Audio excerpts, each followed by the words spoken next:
Hello bachcho, let's read this question. The question says name the processes that is associated with the following.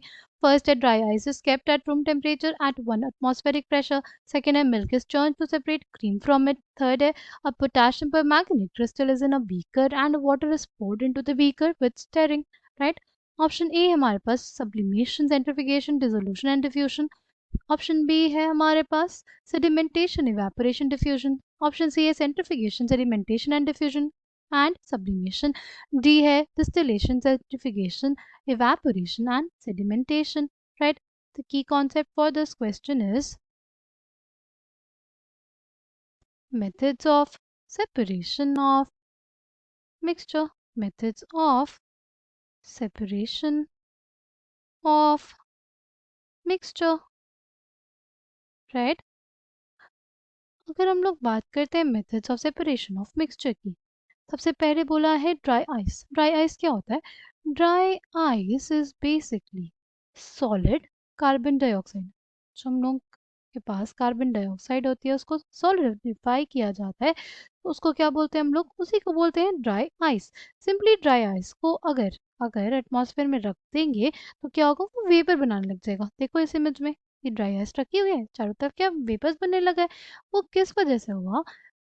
और इस process को क्या कहते हैं? Right. Solid से अगर हमारे पास डायरेक्टली वेपर या गैसियस फॉर्म में बदलता है कोई सब्सटेंस, उस प्रोसेस को हम लोग बोलते हैं सब्लिमेशन. यानी फर्स्ट का हमारे पास क्या हो जाएगा? सब्लिमेशन. ठीक. फिर हमारे पास milk is churn to separate cream from it.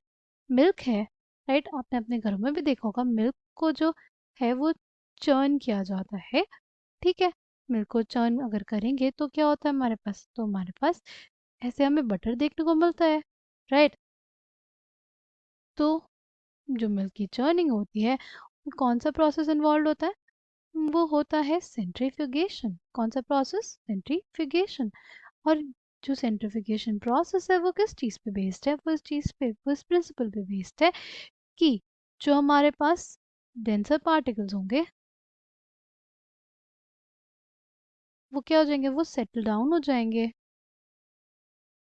Settle down at the bottom and lighter particles at the top. जो लाइटर पार्टिकल्स होंगे they settle down at the top. Lighter particles settle at the top.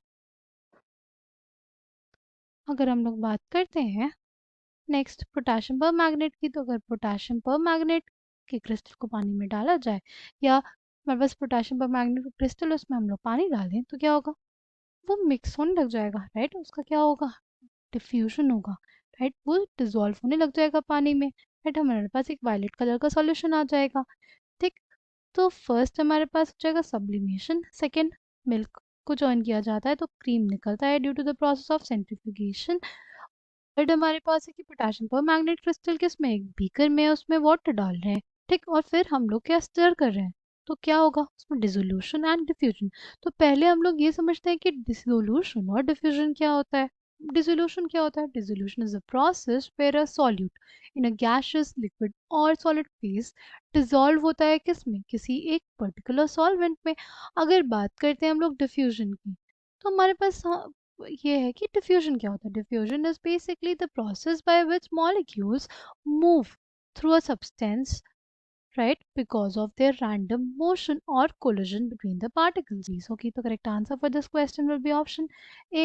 I hope you understood it well. Thank you and all the best.